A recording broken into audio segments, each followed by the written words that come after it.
Hello friends, आज हम पढ़ेंगे intraoral examination in fabrication of complete denture. ये पार्ट 2 है। पार्ट 1 में हमने एक्स्ट्रा ओरल एग्जामिनेशन बताया था। मैंने वीडियो ऑलरेडी पोस्ट कर दिया है। अगर कोई देखना चाहता है तो आप उसे देख सकते हैं। पहले इंट्राओरल एग्जामिनेशन में हम पढ़ेंगे एग्जिस्टिंग टीथ के बारे में, mucosa, saliva, residual alveolar ridge, interarch space, hyperplastic tissues, hard palate, soft palate, muscle and frenal attachment and tongue. अब हम इन सब के बारे में एक एक करके डिटेल में पढ़ेंगे। एग्जिस्टिंग टीथ, इसमें जो हमारे बचे हुए दांत होते हैं उनको एग्जामिन करना होता है, उनकी कैपेबिलिटी देखनी होती है, कितनी स्ट्रेंथ है, कितनी स्ट्रेंथ नहीं है सपोर्ट प्रोवाइड करने के लिए, या फिर कितने दांत बचे हैं, एक्सेट्रा। म्यूकोजा, इसमें हम म्यूकोजा के कई एस्पेक्ट्स पढ़ेंगे जैसे कि कलर, कंडीशन या फिर थिकनेस। सबसे पहले कलर की बात करते हैं। एक हेल्दी म्यूकोजा का कलर पिंक होता है, और अगर उसमें रेडनेस है तो रेडनेस का मतलब है कि वहाँ पर इन्फ्लेमेशन हो रखा है, और अगर हमने उसी कंडीशन में डेंचर बना दिया तो जब इन्फ्लेमेशन ख़त्म होगा तो डेंचर हमारा वहाँ पर फिट नहीं होगा। इसीलिए हमें म्यूकोजा को अच्छे से एग्जामिन करना चाहिए, और अगर किसी तरीके का इन्फ्लेमेशन है तो उसके जाने का वेट करना चाहिए, क्योंकि इन्फ्लेम म्यूकोजा कभी भी आपको परफेक्ट फिटनेस नहीं देगा, उसमें फिटनेस का इशू आएगा ही आएगा। कंडीशन ऑफ म्यूकोजा, हाउस ने कंडीशन ऑफ म्यूकोजा को 3 क्लासेस में डिवाइड किया है। आप नाम से ही इनके बारे में पता कर सकते हैं, जैसे कि क्लास 1 में हेल्दी म्यूकोजा, क्लास 2 में इरिटेटेड म्यूकोजा, और क्लास 3 पैथोलॉजिक म्यूकोजा, यानी कोई ना कोई उसमें प्रॉब्लम पैथोलॉजिक होगी। चलिए अब म्यूकोजा की थिकनेस के बारे में बात करते हैं।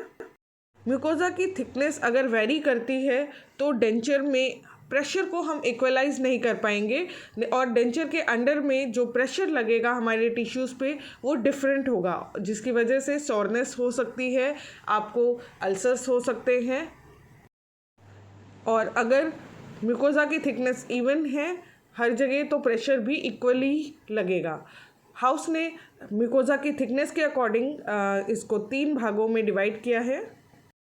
क्लास 1 म्यूकोजा, इसमें क्या होता है, म्यूकोजा नॉर्मल होता है, यूनिफॉर्म डेंसिटी होती है, हर जगह बराबर होता है, और ये बहुत ही आइडियल कंडीशन है कंप्लीट डेंचर बनाने के लिए। क्लास 2, इसमें 2 तरीके का होता है। पहला, या तो इसमें जो सॉफ्ट टिश्यू होता है वो बहुत ही थिन यानी पतला होता है, जिसकी वजह से वो बहुत ही ससेप्टेबल होता है इरिटेशन के, और उसमें बहुत जल्दी इरिटेशन हो जाता है प्रेशर पड़ने पर। दूसरा होता है सॉफ्ट टिश्यू में बहुत सारा म्यूकस मेम्ब्रेन होता है, जो कि जो नॉर्मल म्यूकोजा होता है उसकी थिकनेस से डबल होता है। क्लास 3, इसमें जो सॉफ्ट टिश्यू होता है वो बहुत ही थिक होता है, और उसमें बहुत सारे रिडंडेंट टिश्यूज़ भरे होते हैं। सलाइवा की क्वांटिटी और विस्कोसिटी भी एक अहम रोल प्ले करती है डेंचर की स्टेबिलिटी में। सलाइवा को भी 3 क्लासेस में डिवाइड कर सकते हैं। जो क्लास 1 होता है उसमें क्वांटिटी जो सलाइवा की होती है वो नॉर्मल होती है, क्वालिटी भी नॉर्मल होती है, और कोहेसिव और एडहेसिव प्रॉपर्टीज़ भी आइडियल होती है। क्लास 2 में बहुत ज़्यादा सलाइवा होता है और म्यूकस भी ज़्यादा होता है, और क्लास 3 में बिल्कुल भी सलाइवा नहीं होता या बहुत ही कम होता है। इस कंडीशन को हम जीरोस्टोमिया भी कह सकते हैं। अगर सलाइवा बहुत ही थिक है, रोपी है, तो वो डेंचर की स्टेबिलिटी को इफ़ेक्ट करेगा, क्योंकि वो क्या करता है, आपके डेंचर की सीट के नीचे इकट्ठा हो जाएगा। और जो पेशेंट जीरोस्टोमिया के होते हैं या फिर जिनमें बहुत कम सलाइवा निकलता है, उसमें बहुत पुअर रिटेंशन शो करते हैं, और इरिटेशन भी बहुत जल्दी होती है म्यूकोजा की। रेसिडुअल एल्वेलर रिज, इसमें हम आर्च के कई एस्पेक्ट्स के बारे में पढ़ेंगे जैसे कि साइज़, शेप, कंटूर एक्सेट्रा। सबसे पहले पढ़ते हैं आर्च साइज़ के बारे में। आर्च के साइज़ के बारे में जानना क्यों ज़रूरी है? अगर आर्च का साइज़ बड़ा होगा तो डेंचर बेयरिंग एरिया भी बड़ा होगा, यानी कि दांत लगाने के लिए जगह भी ज़्यादा होगी, जिसकी वजह से रिटेंशन भी ज़्यादा होगा। अगर आर्च के साइज़ में डिस्क्रिपेंसी है तो फिर दांत लगाने में भी दिक्कत होगी और इससे स्टेबिलिटी को भी अफेक्ट होगा। आर्च के साइज़ को 3 क्लासेस में डिवाइड किया जाता है। क्लास 1 यानी कि लार्ज, आप डायग्राम में देख सकते हैं। इस साइज़ का जो आर्च होता है वो आइडियल होता है रिटेंशन और स्टेबिलिटी के लिए। क्लास 2 मीडियम, ये भी अच्छी रिटेंशन और स्टेबिलिटी प्रोवाइड करता है डेंचर को। क्लास 3 स्मॉल, इसमें डिफ़िकल्ट होता है रिटेंशन और स्टेबिलिटी लाना। आर्च फॉर्म डेंचर के सपोर्ट और टूथ सिलेक्शन में एक अहम रोल प्ले करता है। आर्च फॉर्म भी 3 तरीके का होता है। क्लास 1 स्क्वायर, इसमें अगर आप ध्यान से देखें तो जो डेंचर का शेप होता है वो स्क्वायर टाइप का होता है। क्लास 2 टेपरिंग, इसमें अगर आप देखें तो जो डेंचर होता है वो आगे की तरफ से टेपर होता जाता है। क्लास 3 ओवॉइड, इसमें आर्च ओवॉइड शेप की होती है। रिज कंटूर, हमें एल्वेलर रिज को पैल्पेट कर कर देखना चाहिए कि उसमें कोई बोनी स्पिक्यूल्स वगैरह तो नहीं है। बोनी स्पिक्यूल होगा तो जब डेंचर बिठाया जाएगा तो उसकी वजह से पेन होगा। रिज कंटूर को 3 क्लास में डिवाइड किया गया है। क्लास 1 में हाई रिज होते हैं, जो क्रेस्ट है वो फ्लैट होती है और जो दोनों साइड्स होते हैं वो पैरेलल होते हैं। इस टाइप की रिज डेंचर बनाने के लिए मोस्ट आइडियल टाइप की रिज होती है। क्लास 2 फ्लैट रिज, ये ऊपर से फ्लैट होती है। क्लास 3, इसमें रिज नाइफ की एज की तरह होती है। रिज रिलेशन, मैंडिबुलर और मैक्सिलरी रिज की पोजिशनल रिलेशन को रिज रिलेशन कहते हैं। इसे और सिंपल टर्म में कहें तो रिज का एंटीरियर और पोस्टीरियर रिलेशनशिप को भी रिज रिलेशन कहते हैं। एंगल ने रिज रिलेशन को 3 क्लासेस में डिवाइड किया है। क्लास 1, इसमें मैक्सिलरी और मैंडिबुलर रिज दोनों नॉर्मल रिलेशन में होते हैं। आप डायग्राम में देख सकते हैं। क्लास 2 रेट्रोग्नाथिक, इसमें जो मैंडिबल होता है वो मैक्सिला से नॉर्मल जो पोजीशन होती है उससे थोड़ा सा पीछे होता है। क्लास 3 प्रोग्नाथिक, इसमें जो मैंडिबल होता है वो मैक्सिला से आगे होता है। रिज पैरेललिज्म, रिजेस के प्लेन्स के रिलेटिव पैरेललिज्म को रिज पैरेललिज्म कहते हैं। रिजेस आपस में पैरेलल भी हो सकती हैं और नॉन पैरेलल भी हो सकती हैं। अगर रिजेस पैरेलल हैं तो टूथ सेटिंग करने में आसानी होती है। रिज पैरेललिज्म 3 क्लासों में डिवाइडेड है। क्लास 1, इसमें दोनों मैक्सिलरी और मैंडिबुलर रिजेस ऑक्लूजल प्लेन से पैरेलल होती हैं। क्लास 2, इसमें मैंडिबुलर रिज डाइवर्ट हो जाती है ऑक्लूजल प्लेन से आगे के रीजन में, एंटीरियरली। क्लास 3, इसमें या तो मैक्सिलरी या फिर मैंडिबुलर रिज, इनमें से कोई सी भी रिज ऑक्लूजल प्लेन से डाइवर्ट हो जाती है anteriorly. Inter arch space, excessive residual ridge resorption होने के कारण इंटर आर्च स्पेस बढ़ जाती है और ऐसे पेशेंट्स में जो डेंचर बनाया जाता है उसकी स्टेबिलिटी और रिटेंशन बहुत ही कम होती है। इसके उल्टा अगर इंटर आर्च स्पेस कम होती है तो टीथ अरेंजमेंट करने में बहुत डिफ़िकल्टी होती है, पर ऐसे पेशेंट में स्टेबिलिटी और रिटेंशन डेंचर का बहुत अच्छा होता है। इंटर आर्च स्पेस को 3 क्लास में डिवाइड किया गया है। क्लास 1, इसमें आइडियल इंटर आर्च स्पेस होती है जिसमें दांतों को अच्छे से अकोमोडेट किया जा सकता है। क्लास 2, इसमें इंटर आर्च स्पेस बढ़ जाती है और क्लास 3, इसमें जो इंटर आर्च स्पेस होती है वो इनसफिशिएंट होती है जिसके कारण दांत लगाना मुश्किल होता है। इसके अलावा रिज में कई तरीके के डिफेक्ट भी होते हैं, एग्जॉस्टोसिस, जैसे कि वहाँ पर कुछ भी उभरा हुआ पोर्शन जो कि डेंचर की स्टेबिलिटी और रिटेंशन को इफ़ेक्ट करता है।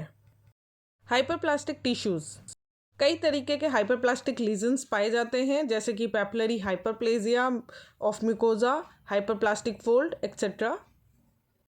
इसके सॉल्यूशन के लिए डेंचर में रेस्ट दिया जाता है, टिश्यूज़ की कंडीशनिंग की जाती है या फिर डेंचर में कुछ एडजस्टमेंट कर दिए जाते हैं ताकि वो उसको अकोमोडेट कर सके। अगर इन सब एडजस्टमेंट के बाद भी डेंचर की स्टेबिलिटी नहीं आती है, रिटेंशन में प्रॉब्लम होता है, तो फिर सर्जिकल प्रोसीजर भी किया जाता है। हार्ड पैलेट यू शेप्ड, ये आइडियल होता है रिटेंशन और स्टेबिलिटी दोनों के लिए। जैसा कि आप डायग्राम में देख सकते हैं, एक यू शेप का हार्ड पैलेट बना हुआ है। वी शेप, इसमें यू शेप्ड हार्ड पैलेट के कंपैरिजन में कम रिटेंशन आती है और जो पेरिफेरल सील है वो भी इजीली ब्रेक हो जाती है। फ्लैट, इसमें जो रेजिस्टेंस है लेटरल फोर्सेस और रोटरी फोर्सेस के लिए बहुत ही कम होता है, जिसकी वजह से बहुत ही कम रिटेंशन आती है डेंचर में। सॉफ्ट पैलेट क्लास 1, ये हॉरिजेंटल होता है और इसमें बहुत ही कम मस्कुलर मूवमेंट होता है और इस केस में ज़्यादा टिश्यू कवरेज पॉसिबल होता है पोस्टीरियर पैलेटल सील एरिया में। क्लास 2, इसमें सॉफ्ट पैलेट 45 डिग्री एंगल बनाता है हार्ड पैलेट के साथ और टिश्यू कवरेज भी पोस्टीरियर पैलेटल सील एरिया में कम होती है as compare to class 1। Class 3, इसमें सॉफ्ट पैलेट 70 डिग्री एंगल बनाता है हार्ड पैलेट के साथ और tissue coverage posterior palatal seal area में मिनिमम होता है एज कंपेयर टू बाकी की 2 क्लासेस के। Palatal throat form, soft palate और हार्ड पैलेट के रिलेशनशिप को पैलेटल थ्रोट फॉर्म कहते हैं। हाउस ने इसे 3 क्लासेस में डिवाइड किया है। क्लास 1, इस टाइप का पैलेटल थ्रोट फॉर्म लार्ज होता है, नॉर्मल होता है और रिलेटिवली इसमें इमूवेबल बैंड ऑफ टिश्यूज़ होते हैं जो कि 5 से 12 mm डिस्टली प्रेजेंट होते हैं एक लाइन के, जो कि ड्रॉ की जाती है ट्यूब्रोसिटीज़ के डिस्टल एज पे।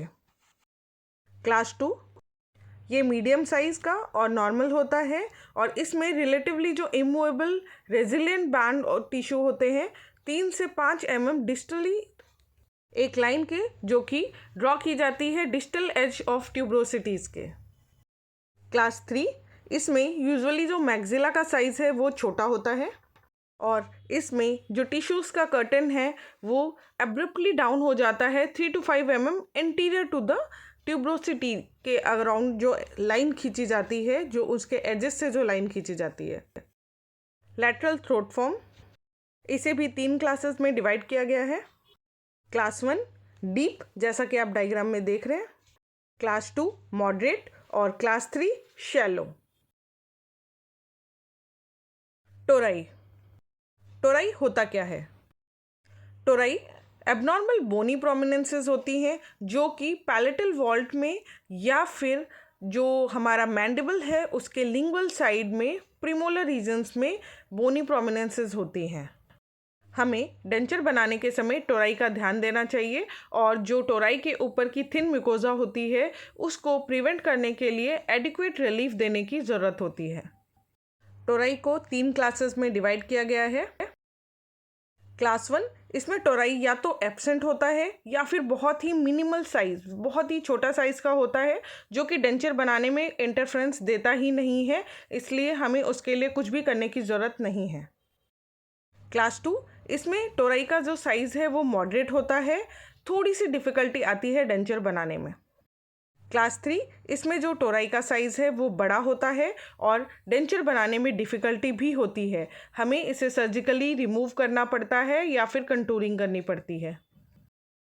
बॉर्डर अटैचमेंट्स, हाउस ने बॉर्डर अटैचमेंट को 3 क्लासेस में डिवाइड किया है। क्लास 1, इसमें जो अटैचमेंट्स हैं वो क्रेस्ट ऑफ रिज से काफ़ी दूर होती हैं, ये एटलीस्ट 0.5 इंच डिस्टेंस होता है between the attachment and the crest of the ridge. Class 2, इसमें अटैचमेंट और क्रेस्ट ऑफ रिज में एटलीस्ट 0.25 से 0.5 इंचेस का डिस्टेंस होता है। क्लास 3, इसमें अटैचमेंट और क्रेस्ट ऑफ रिज के बीच में 0.25 इंचेस का डिस्टेंस रहता है। आप डायग्राम में देख सकते हैं इसकी अटैचमेंट काफ़ी ऊपर क्रेस्ट के आसपास ही है। टंग, सबसे पहले टंग के साइज़ के बारे में जानते हैं। अगर टंग का साइज़ बड़ा है तो डेंचर की स्टेबिलिटी कम हो जाती है। डेंचर फैब्रिकेशन के लिए जब हम इम्प्रेशन लेते हैं तो उसमें भी हिंड्रेंस आती है, रुकावट आती है, प्रॉब्लम्स आती हैं और डेंचर इंसर्ट करने के बाद टंग बाइटिंग बहुत ही कॉमन केस हो जाता है ऐसे पेशेंट्स में। और अगर टंग का साइज़ बहुत ही छोटा है तो वो भी एक प्रॉब्लम है हमारे लिए, क्योंकि वो adequate lingual peripheral seal provide नहीं कर पाता। हाउस ने टंग को 3 क्लासेस में डिवाइड किया है। क्लास 1, इसमें टंग का साइज, डेवलपमेंट और फंक्शन सब कुछ नॉर्मल होता है। क्लास 2, इसमें दांत काफ़ी समय से एब्सेंट होने के कारण जो टंग का शेप और फंक्शन है वो चेंज हो जाता है, साइज चेंज हो जाता है। क्लास 3, इसमें जो टंग का साइज है वो एक्सेसिवली बड़ा होता है। इस केस में जो दांत होते हैं पेशेंट्स के वो काफ़ी लंबे समय से एब्सेंट होते हैं, जिसके कारण जो टंग है वो एबनॉर्मली डेवलप हो जाती है। राइट ने टंग की पोजीशन को 3 क्लासेस में डिवाइड किया है। क्लास 1, इसमें जो टंग है वो फ्लोर ऑफ माउथ में रहती है और जो उसकी टिप है स्लाइटली फॉरवर्ड और स्लाइटली बिलो होती है मैंडिबुलर एंटीरियर टीथ के इंसाइजल एजेस के पास। क्लास 2, इसमें जो टंग होती है वो फ्लैट होती है, ब्रॉड होती है और जो टिप है वो नॉर्मल पोजीशन में होती है। क्लास 3, इसमें जो टंग है वो रिट्रैक्ट होकर फ्लोर ऑफ माउथ में डिप्रेस हो जाती है और उसकी जो टिप है वो कर्ल हो जाती है अपवर्ड, डाउनवर्ड या फिर एसमलेट हो जाती है बॉडी ऑफ टंग में। Thank you for watching my video. Friends, if you like my video, please subscribe my channel and ring the bell icon for latest updates.